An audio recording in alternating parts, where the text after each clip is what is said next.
Oh, that's terrible. It happens when my grandchildren grab them, not generally when I'm alone.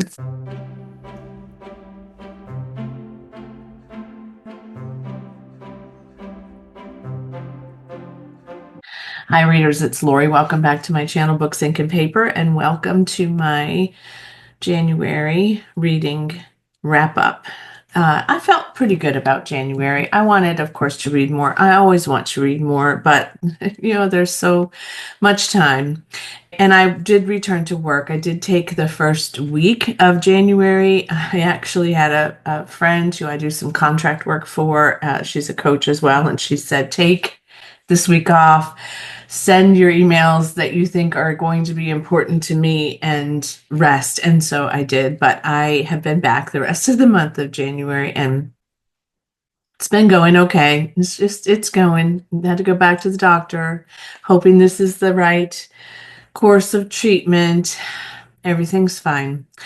But today we're here to talk not about my health, but about the books I read in the month of January. So again, 5 books, 1,699 pages, which is really good for me, and I'm pretty happy with that. It took me an average of 5 days to finish each book, which is also very good, especially because one of them was a door-stopping chunker of a book, let me just say.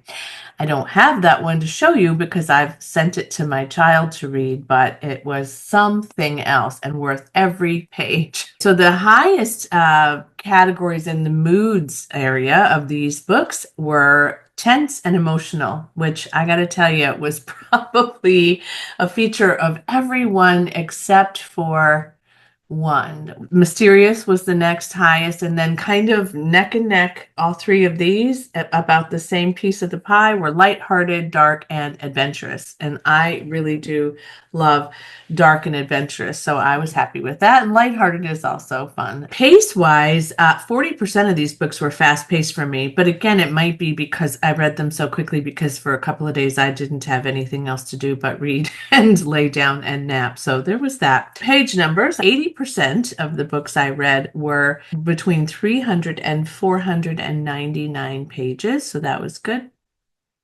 But I really felt like that one was longer, but maybe not. And then 20% were less than 300 pages. And I read all fiction in January. I needed an escape. The highest rating of these fictional books that I read, the thriller hit the highest. That was 4. Mystery was at 3. Crime, 2 of the books I read were about crime. LGBTQIA plus representation happened in 1.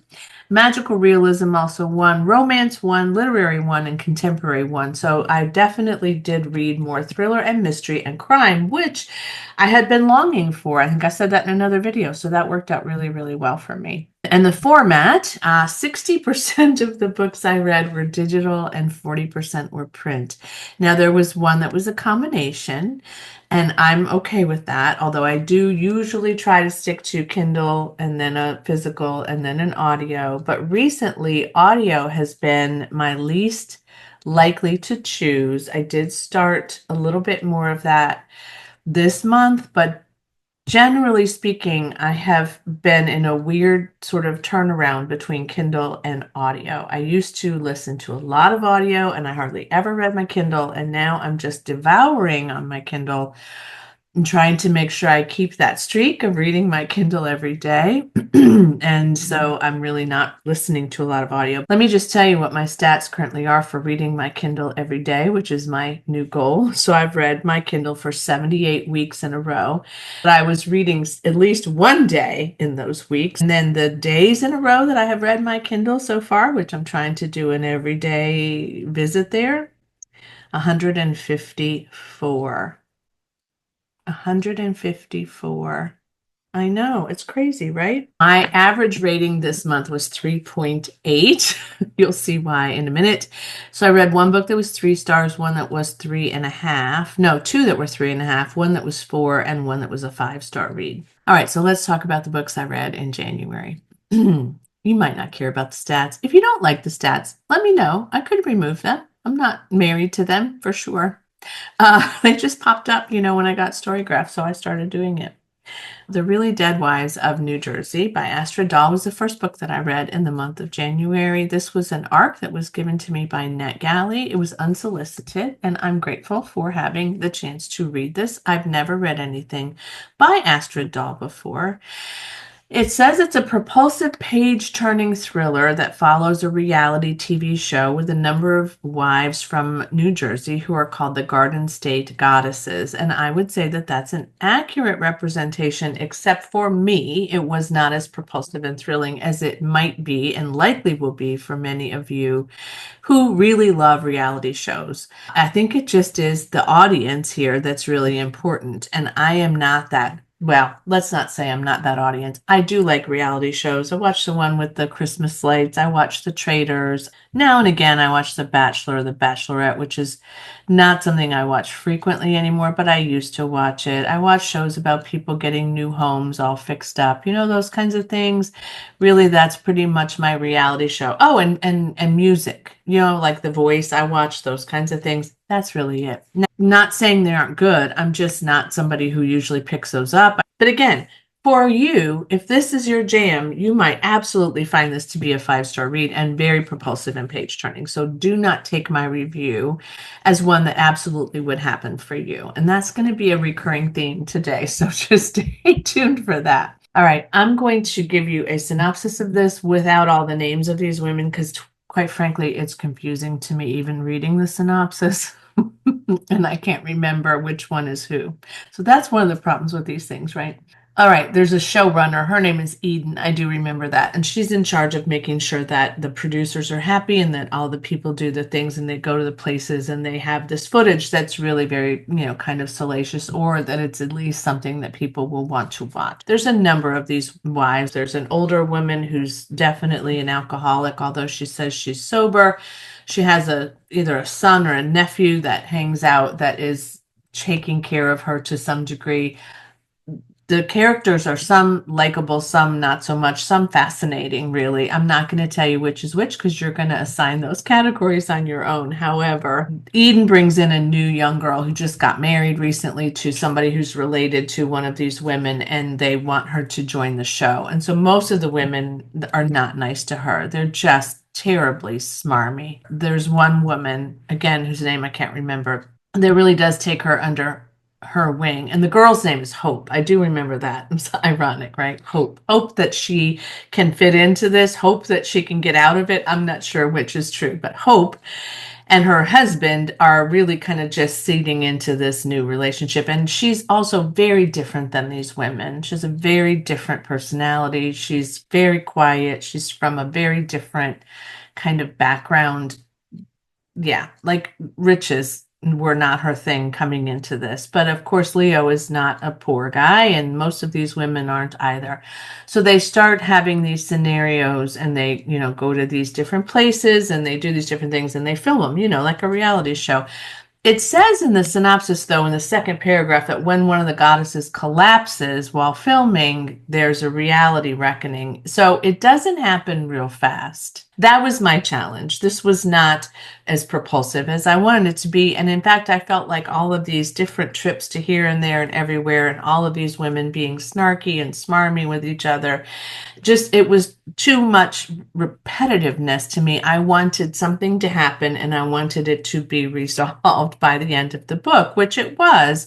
It just took a while. And so I really only completed this as quickly as I did and as diligently as I did because I really wanted to get it out before it was released in January. However, it was really just a 3-star for me. It wasn't bad. There was good character development, solid writing. The author is, it's not a badly written book at all. I think it does have a trajectory that, that is typical. It was just a little slow for me. And I found these women to be kind of unrealistic in some ways. But again, I don't watch reality shows. And from what I understand, there's a lot of people in these reality shows that are just plain unrealistic to us in real life. So there's that. But yeah, so there's a daughter in this that is a singer and she's really great. And she and Hope bond, which I liked that part. There were LGBTQ plus IA themes here, and there were some funny parts about it too. And it's quick, it's an easy, quick read. It's 288 pages, and it came out on January 14th, so it's already out. I would be curious if any of you have read it, or if you are interested in it, let me know what interests you, because again, I think it is of interest to a lot of people. The next one I read was All the Colors of the Dark by Chris Whitaker, which I had acquired last year. And it was a book of the month selection for me. I don't have the physical copy to show you because I passed it on to my daughter already, but I was kind of in the dark about this book, but it was getting a good bit of hype, and I thought it sounded interesting. Serial killer was what kind of drew me in. And I really like books about serial killers. However, this is much more than that. It is a mystery thriller, but it's contemporarily written with prose that you would not expect to see in a mystery thriller. It is very meaty, and it has a lot of plot depth, and it has a lot of characters, but not so many like the wives that you can't keep them straight. You care about them from the beginning, or at least I did. I was completely enthralled and hooked. In fact, I read this 600 and some page book, which isn't the case on a Kindle, but it's a brick. It's a doorstop book. I read this in less than a week. I could not stop. Of course, this was the week that I was taking that extra week. If I hadn't been off work, would I have read it as quickly? I don't know. I think so, though. I mean, I stayed up. I was like enthralled. This is also considered historical fiction because it was set in 1975. This is when the Vietnam War is ending, which really doesn't have anything to do with the plot of this, except it gives you sort of a perspective on the country and some of the things that were happening then. In fact, this is an aside, but let me just say it's bookish. Patricia Cornwell wrote a book years ago that's nonfiction, as I remember, about Jack the Ripper. We listened to it on the way to Florida once, and my kids were enthralled. I know I let them listen to a lot of things that they maybe shouldn't have. Nevertheless, they're all fine.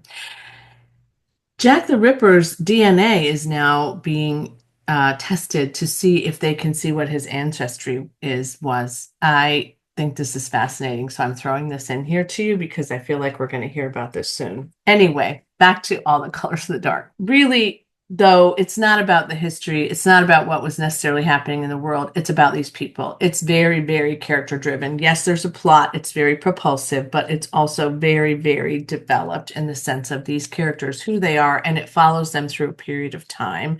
It's a saga, really. It's definitely a saga. There's a scene that ends with one word, and it was so chilling to me in that moment that I thought this book is maybe one of that moment was really like, I didn't, but I felt like I could have put the book down as though it was going to affect me physically, like somebody was going to come out of it and put me in that situation. I will never forget that moment. Almost everyone I know loved this, devoured it, couldn't put it down. A couple people I know gave it 4 stars, but it's really quite something. So good.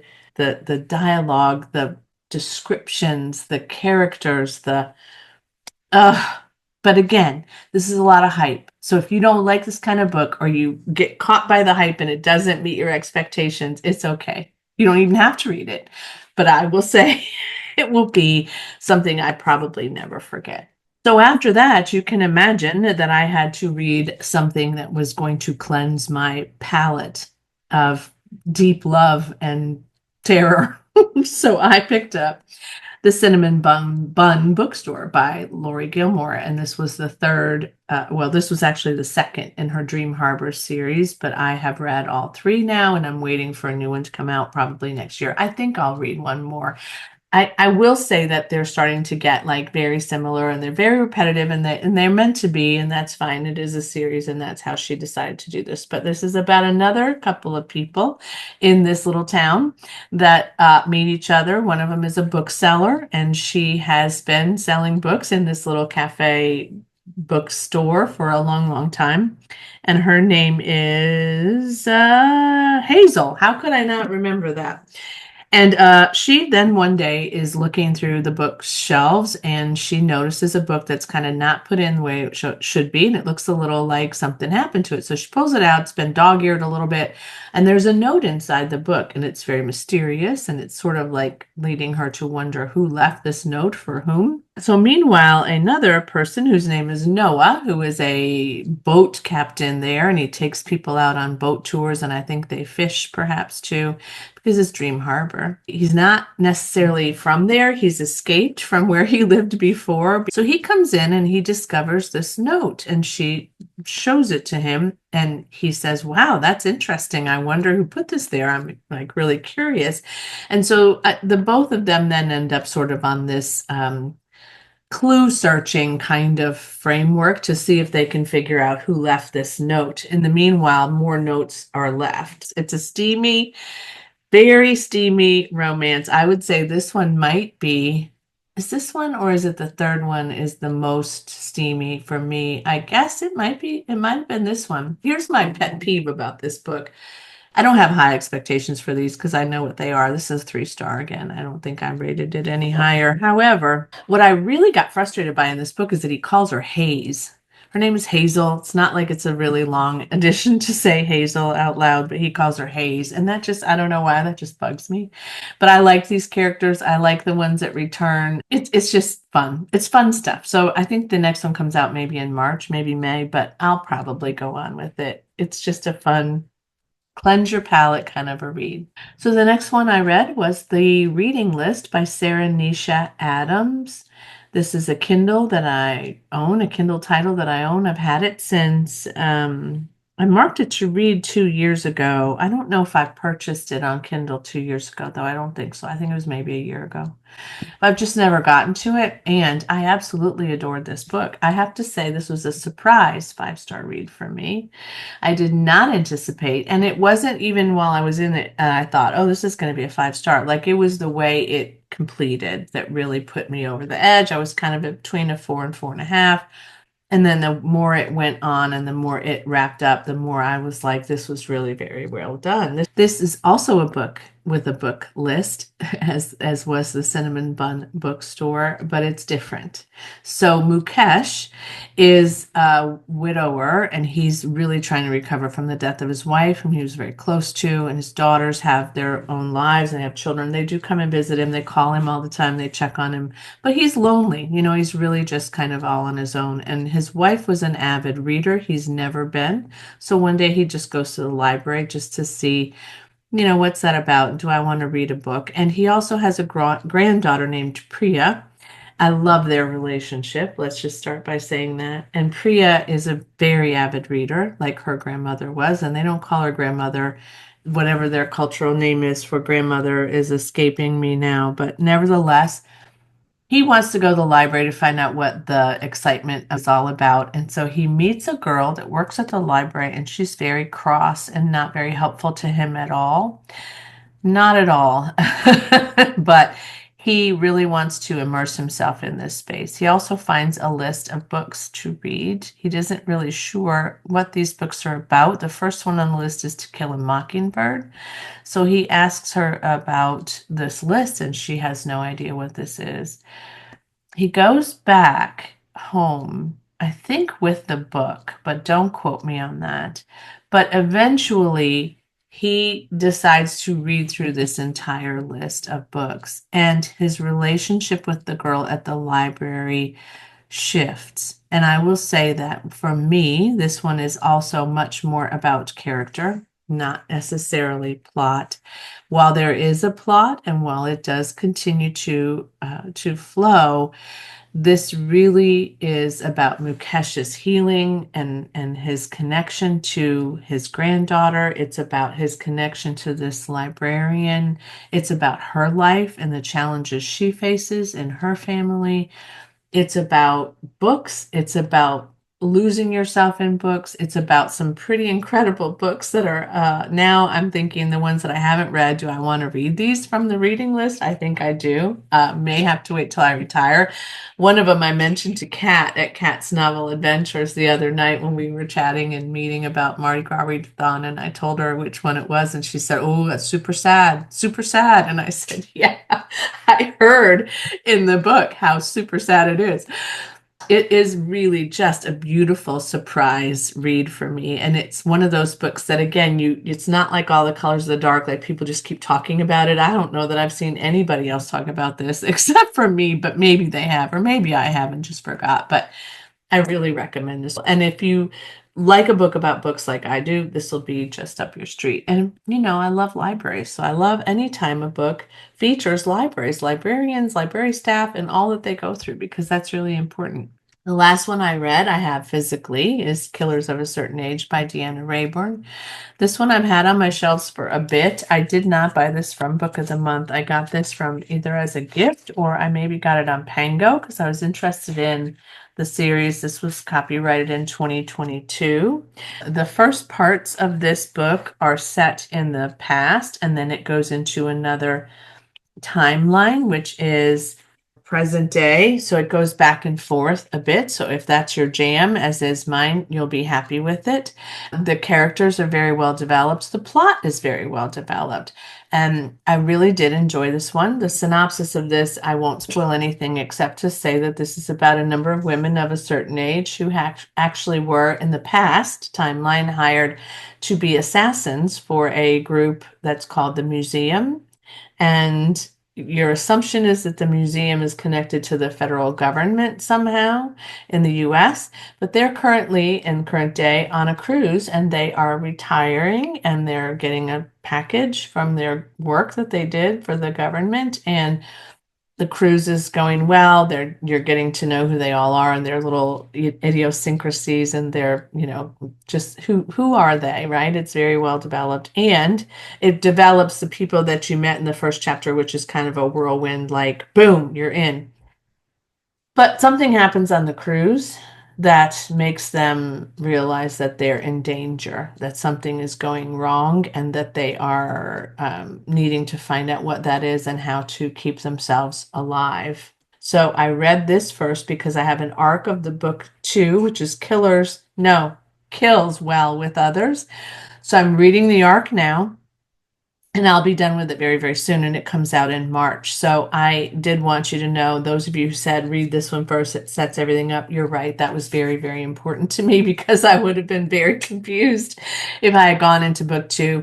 Some of the characters that are introduced in book 1 show up in book 2 as well, aside from the women, because there's always, the women, but there's just a lot of depth to this. I gave it 3.5 stars. It's not that I didn't like it. It's just, it was what I expected and really nothing more. It was good writing, good character development, good plot. I finished it.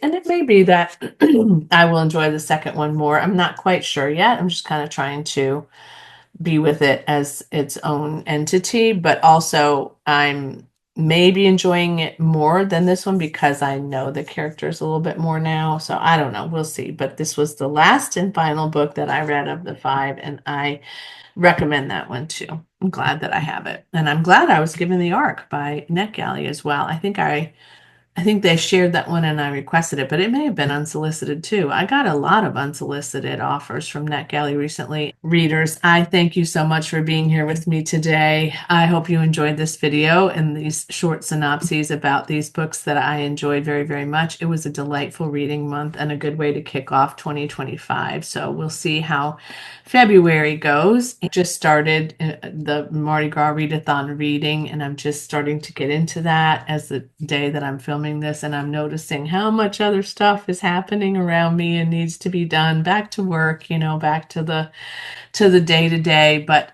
I hope I have a good reading month in February like I did in January as well. So thank you so, so much for watching. Let me know if you've read any of these. Let me know which ones you think, oh, I really want to read that now. I love that all of you do that, Scott and Molly, and so many of you comment and say, oh, I'm going to read this, I'm going to read that. Jane, So let me know because we have very, very similar tastes. I think that's why you are on my subscription list, and it's why I am following all of you and chatting with you on the social media side. So you can follow me on Instagram. I'm also on Threads. I'm on YouTube, obviously, and I am also on Facebook. Not as much, but a little bit more lately. And is that it?